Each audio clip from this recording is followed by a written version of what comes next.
আসসালামু আলাইকুম প্রিয় শিক্ষার্থী বন্ধুরা, আজকে আমরা এই যে পঞ্চম শ্রেণীর প্রাথমিক বিজ্ঞান নিয়ে আলোচনা করব। তার আগে তোমাদের সাথে একটু কথা বলে নিই, সেটা হলো যে তোমরা যারা বৃত্তি পরীক্ষা দিতে চাচ্ছ ক্লাস 5 থেকে, তোমরা অবশ্যই জানো যে গতবার থেকে কিন্তু 2025 সাল থেকে কিন্তু প্রাথমিক এবং ক্লাস 8 এর বৃত্তি পরীক্ষা শুরু হয়েছে। ঠিক আছে, তাই তোমরা যারা 2026 সালে বৃত্তি পরীক্ষা দিবা তাদের জন্য কিন্তু বিজ্ঞান সাবজেক্টটা রয়েছে। কোন কোন সাবজেক্ট রয়েছে সেগুলো আমরা তোমাদেরকে এর আগেও বলেছি, তারপরেও বলে দিচ্ছি। বাংলা, অঙ্ক, ইংলিশ আর তোমাদের বাংলাদেশ ও বিশ্ব পরিচয় এবং প্রাথমিক বিজ্ঞান, এই 5টা সাবজেক্ট মিলে টোটাল 400 মার্কের কিন্তু তোমাদের বৃত্তি পরীক্ষা হবে। গতবার 2025 সালে কিন্তু এই 4টা সাবজেক্টই হয়েছে এবং 26 সালেও কিন্তু এই 5টা সাবজেক্টের ভিতরেই তোমাদের বৃত্তি পরীক্ষা হবে, অর্থাৎ 400 মার্কের হবে। ঠিক আছে, আমরা অনেকেই ভুলেই গিয়েছি যে ক্লাস 5 এ যে বৃত্তি পরীক্ষা আছে সেটা আমরা অনেকেই ভুলে গেছি, কারণ বিগত সরকারের আমলে এই বৃত্তি পরীক্ষাগুলো কিন্তু ছিল না। বিগত 15 বছর কিন্তু বৃত্তি পরীক্ষা ছিল না। আবার কিন্তু এই বৃত্তি পরীক্ষা শুরু হয়েছে, এটা একটা তোমাদের জন্য গ্রেট অপরচুনিটি। তাই যারা ক্লাস 8 এ আছো এবং ক্লাস 5 এ আছো, অবশ্যই তোমরা বছরের শুরু থেকে ভালো করে পড়ালেখা করো, তাহলে তোমরা তোমার থানায় বা তোমার ডিস্ট্রিক্টে তুমি কিন্তু বৃত্তিটা দিতে পারবে। ওকে, আর এর অনেক সুযোগ সুবিধা আছে, সেগুলো একদিন তোমাদের সাথে শেয়ার করব। আপাতত এই ভিডিওতে আমরা তোমাদের সাথে শেয়ার করব প্রাথমিক বিজ্ঞান পঞ্চম শ্রেণী। ঠিক আছে, এর প্রথম অধ্যায় নিয়ে আজকে আমরা আলোচনা করব। আর প্রত্যেকটা আলোচনাই কিন্তু থাকবে বৃত্তি রিলেটেড, অর্থাৎ বৃত্তিতে কি ধরনের কোশ্চেনগুলো আসতে পারে, কিভাবে তোমরা এগুলো ওভারকাম করবে, সবকিছু নিয়েই কিন্তু আমরা তোমাদের সাথে শেয়ার করব। তাই একটু ধৈর্য সহকারে দেখো, তাহলে এখান থেকে বুঝতে পারবে। দেখো, নতুন বই তোমরা অবশ্যই হাতে পেয়েছো, তাই বছরের শুরু থেকে আমি তোমাদেরকে রিকমেন্ড করব ভালোভাবে পড়তে থাকো, তাহলে কিন্তু তোমাদের বৃত্তির পরীক্ষাটা খুব সহজেই তোমরা দিতে পারবে। আর অনেকে আমাকে কোশ্চেন করে থাকো যে ভাইয়া বৃত্তি পরীক্ষাটা কবে হবে। বৃত্তি পরীক্ষাটা হবে হলো ডিসেম্বর মাসের 20 থেকে 30 তারিখের মধ্যে, কারণ গতবার 2025-এও কিন্তু বৃত্তি পরীক্ষা হয়েছিল 20 থেকে 30 তারিখের মধ্যে, অর্থাৎ 22 থেকে 25 তারিখ, অর্থাৎ 3 দিন বা 4 দিন তোমার হয়ে থাকে। আর যেটা তোমাদের ফাইনাল পরীক্ষার 7-8 দিন পরে, ফাইনাল পরীক্ষা শেষ হবে তোমাদের 15 তারিখের ভিতরে। আর 15 ডিসেম্বরের ভিতরে তোমাদের ফাইনাল পরীক্ষা শেষ হলে 20 থেকে 30 তারিখের ভিতরে তোমাদের কি হবে, এই বৃত্তি পরীক্ষাটা হবে। তাহলে আশা করি তোমরা বৃত্তি পরীক্ষা সম্পর্কে মোটামুটি কনসেপ্ট ক্লিয়ার করতে পেরেছো। এখন তোমাদের দরকার হলো ভালোভাবে পড়ালেখা করা। যেই যে সাবজেক্ট বৃত্তি আছে, বৃত্তির জন্য যে সকল সাবজেক্ট আছে সব সাবজেক্ট নিয়ে কিন্তু আমরা তোমাদের সাথে ভিডিও শেয়ার করে থাকি। তাই এই চ্যানেলটি অবশ্যই তোমাকে কি করতে হবে, সাবস্ক্রাইব করতে হবে এবং বেল আইকনটা তোমাদেরকে প্রেস করে রাখতে হবে, যাতে তোমাদের সাবজেক্টের ভিডিও আপলোড করার সাথে সাথে তোমাদের কাছে নোটিফিকেশনটা চলে যায় আর তোমরা সময় মতো করে সেগুলো দেখতে পারো।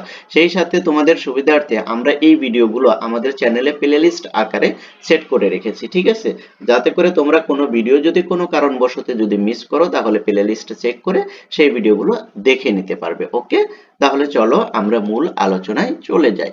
দেখো, এই যে এখানে আমরা যেটা দেখছি যে প্রাথমিকে বিজ্ঞান পাঠ্যপুস্তকের বৈশিষ্ট্য সমূহ। ঠিক আছে, এটা আমাদের দরকার নেই, আমরা যাব মূল সূচিপত্রে, অর্থাৎ এটা এখানে আমরা যাব। দেখো, আমাদের প্রথম অধ্যায় কি রয়েছে, জীবের আবাসস্থল, জীবের আবাসস্থল, রাইট।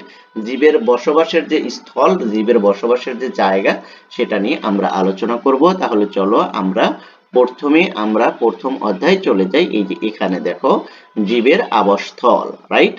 দেখো, এখানে তুমি পিকচারে কি দেখতে পাচ্ছ, একটু খেয়াল করো। একটা গাছ দেখতে পাচ্ছ, সেখানে একটা পাখির বাসা দেখতে পাচ্ছ, পাখির বাসার ডিম রয়েছে সেটাও দেখতে পাচ্ছ।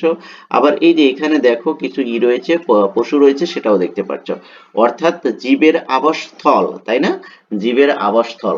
ওকে, দেখো এখান থেকে একটু খেয়াল করো কি বলছে, উদ্ভিদ এবং প্রাণী সহ আরো অনেক বৈচিত্র্য রকমের জীব নিয়ে জীবজগৎ গঠিত। দেখো, এবার জীবজগৎ কি নিয়ে গঠিত, এখানে কিন্তু শর্ট কোশ্চেন এরকম আসতে পারে যে জীবজগৎ কি নিয়ে গঠিত, তখন তোমাকে কি লিখতে হবে, উদ্ভিদ এবং প্রাণী সহ আরো অনেক বিচিত্র রকমের জীব নিয়ে জীবজগৎ গঠিত। ওকে, এই কোশ্চেনটা কিন্তু ক নম্বরে আসতে পারে, এটা তোমরা মাথায় রাখবে। ঠিক আছে, তারপর দেখো, জীবজগতের বিচিত্র ধরনের উদ্ভিদ ও প্রাণী রয়েছে। জীবজগতে বিচিত্র ধরনের উদ্ভিদ ও প্রাণী রয়েছে, এটা আমরা জানি। উদ্ভিদ কাকে বলে এটাও জানি এবং প্রাণী কাকে বলে সেটাও আমরা জানি। ওকে, কোন কোন জীব স্থলভাগ বা মাটিতে বাস করে, আবার পানিতে বা মাটি বা পানি উভয় স্থানে বাস করে। দেখো জীবের ভিতরে কিন্তু বৈচিত্র্য রয়েছে। কিছু কিছু জীব রয়েছে যারা কি মাটিতে বাস করে বা স্থলভাগে বাস করে, আবার কিছু কিছু জীব রয়েছে পানিতে বসবাস করে, আবার এমনও কিছু জীব রয়েছে পানি এবং স্থল এবং পানি উভয়তেই বসবাস করে। ওকে, এটা আমরা জানি, আমরা কারণ এর আগে আমরা এগুলো পড়েছি, তাই না, নিজ ক্লাসে। কোন কোন জীবের প্রয়োজন ছায়াযুক্ত পরিবেশ। দেখো এই জীবের আবার কোন কোন জীবের প্রয়োজন কি ছায়াযুক্ত পরিবেশ, তারা কি রৌদ্রে থাকতে পারে না, ছায়াযুক্ত পরিবেশে তারা বেড়ে ওঠে। আবার কারো প্রয়োজন হলো আছে এমন পরিবেশ, ওকে, আলোর প্রয়োজন আর কি আলো আছে এমন পরিবেশ। দেখো কেউ কেউ বসবাস করে কি ছায়াযুক্ত পরিবেশে জীবের ভিতরে, আবার কেউ কেউ বসবাস করে আলোযুক্ত পরিবেশে। ওকে, এই অধ্যায়ে আমরা বিভিন্ন জীবের আবাসস্থলে উদ্ভিদ ও প্রাণীর ধরন এবং পরিবেশে তাদের টিকে থাকার কৌশল ইত্যাদি সম্পর্কে জানবো। ওকে, এ সকল বিষয় নিয়ে আমরা আজকে জানবো। দেখো জীবের আবাসস্থল 1 নাম্বার, যেখানে কোনো জীব স্বাচ্ছন্দ্যে বসবাস করতে পারে সেটাই জীবের আবাসস্থল। দেখো এখানে তোমাকে ক নাম্বার প্রশ্নে এরকম আসতে পারে যে জীবের আবাসস্থল কাকে বলে। জীবের আবাসস্থলটা কি, যেখানে কোনো জীব স্বাচ্ছন্দ্যে বসবাস করতে পারে, এই যে দেখো স্বাচ্ছন্দ্যে বসবাস করতে পারে সেটাই জীবের আবাসস্থল। ওকে, তারপর জীবের আবাসস্থল গুলো কি কি, দেখো জীবের আবাসস্থল গুলো কি কি কাজ। দেখো উদ্ভিদ প্রাণী কোথায় জন্মে তা খুঁজে বের করো, এটা তোমাদের কাজ। তারপর যা করতে হবে, বিদ্যালয় এবং নিজ বাড়ির আশপাশে যে সকল উদ্ভিদ প্রাণী দেখেছি সেগুলোর নাম এবং এরা কোথায় জন্মে তা বা কোথায় বাস করে সেগুলো লেখো।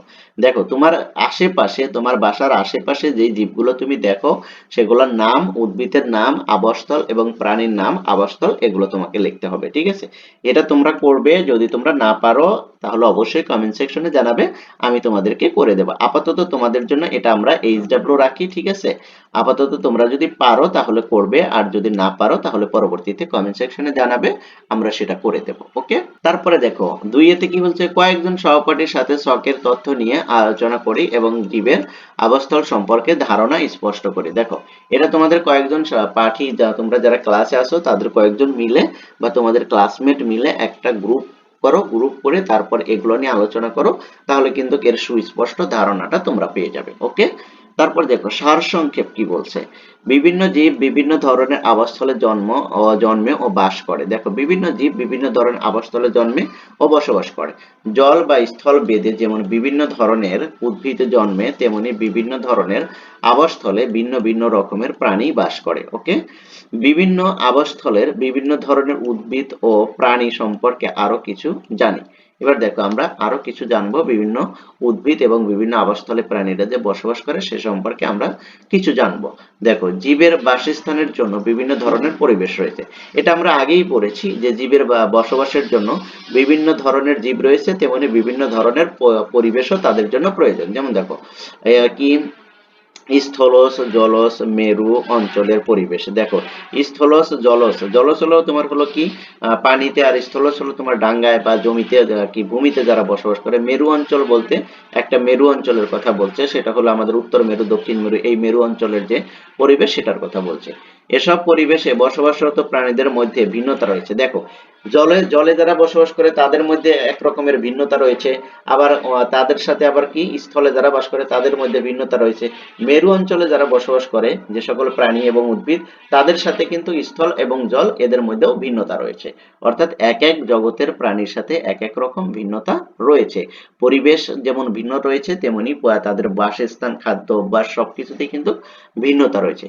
পরিবেশের বিভিন্ন আবাসস্থলে যেমন ভিন্ন ভিন্ন বৈশিষ্ট্য রয়েছে, তেমনি এখানে বসবাসকারী বিভিন্ন ধরনের প্রাণীর মধ্যেও বৈচিত্র্য লক্ষ্য করা যায়। দেখো পরিবেশের বিভিন্ন আবাসস্থলে যেমন ভিন্ন ভিন্ন বৈশিষ্ট্য রয়েছে, তেমনি কিন্তু এখানে বসবাসকারী বিভিন্ন ধরনের প্রাণীর মধ্যেও বৈচিত্র্যগুলো লক্ষ্য করা যায়। ওকে, এই যে দেখো, এই যে এখানে তোমরা একটু দেখলে বুঝতে পারবে, এই চিত্রটা দেখলে তোমরা কিন্তু অনেকটাই বুঝতে পারবে বিভিন্ন পরিবেশের উদ্ভিদ। ঠিক আছে, দেখো এক একজন এক এক ভাবে জন্মে, এক এক ভাবে তাদের জীবন যায়, কি জীবন বা এক এক রকম পরিবেশে তারা কি কি করে বসবাস করে বা জন্মে থাকে।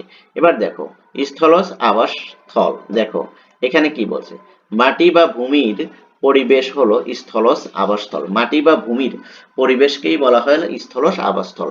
উদ্ভিদ প্রাণী একটি বড় অংশ স্থলজ পরিবেশে বসবাস করে। দেখো সবচেয়ে বেশি উদ্ভিদ বা প্রাণী বসবাস করে কোথায়? পৃথিবীতে, অর্থাৎ এই যে মাটিতে বসবাস করে, ভূমিতে বসবাস করে। স্থলভাগের উদ্ভিদ হলো আম, জাম, কাঁঠাল, নারিকেল, কমলা, কলা, নিম, করাই, মেহগনি ইত্যাদি। অর্থাৎ অসংখ্য, এই যে আমরা আমাদের চারপাশে যে সকল গাছগাছালি দেখি না, আম গাছ, জাম গাছ, কাঁঠাল গাছ, এগুলো সবই স্থলভাগের উদ্ভিদ। ওকে, তারপরে দেখো এসব বড় বড় উদ্ভিদ নিচে ছায়াযুক্ত স্থান হলো ছোট ছোট উদ্ভিদের আবাসস্থল।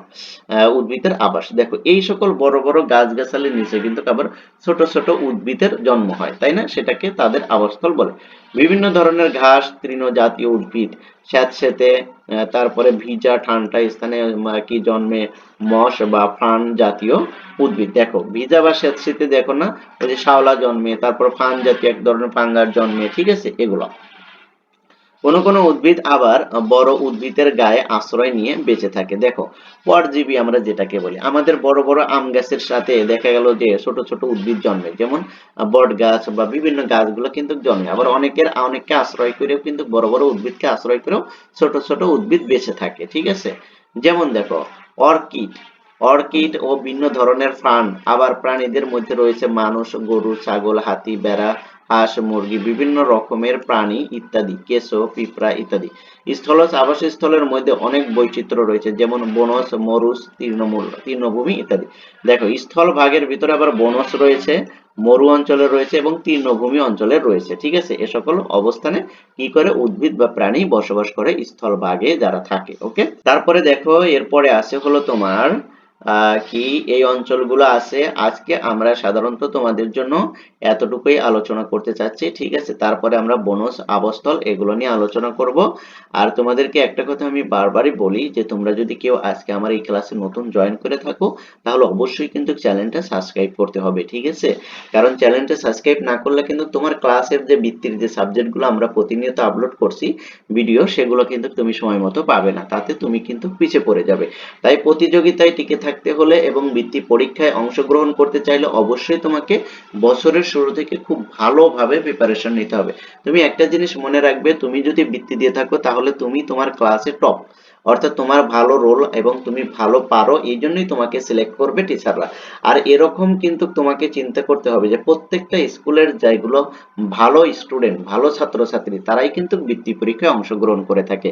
তাই তোমার যে প্রতিযোগিতা হবে সেটা কিন্তু সাধারণ শিক্ষার্থীদের সাথে হবে না, ভালোদের সাথে ভালোদের কম্পিটিশন হলো বৃত্তি। ওকে, এখান থেকে কোয়ালিফাই করা বা এখান থেকে বৃত্তি পাওয়াটা কিন্তু খুবই কঠিন। তাই তোমাকে বিশাল একটা জার্নি, পথ পাড়ি দিয়ে, কঠিন পথ পাড়ি দিয়ে কিন্তু তোমাকে বৃত্তিটা পেতে হবে। তাই বছরের শুরু থেকে এই ঝাঁপ এবং এই জার্নিটাকে তোমাকে সহজ করার জন্য তোমার উচিত বছরের শুরু থেকে খুব ভালোভাবে পড়ালেখার সাথে লেগে থাকা এবং প্রিপারেশন নেওয়া, সঠিকভাবে সঠিক গাইডলাইন ফলো করে প্রিপারেশন নিতে থাকো, তাহলে তোমার বৃত্তিটা অনেক সহজ হবে। তাই আশা করি তোমরা আমাদের সাথে থাকবে এবং আমরা তোমাদের সাথে একদম তোমাদের বৃত্তির শেষ অবধি পর্যন্ত থাকবো। তোমাদের সকল বিষয় নিয়ে আমরা তোমাদেরকে সহযোগিতা করার চেষ্টা করবো ইনশাল্লাহ। ততক্ষণ পর্যন্ত ভালো থাকো, সুস্থ থাকো। আল্লাহ হাফেজ।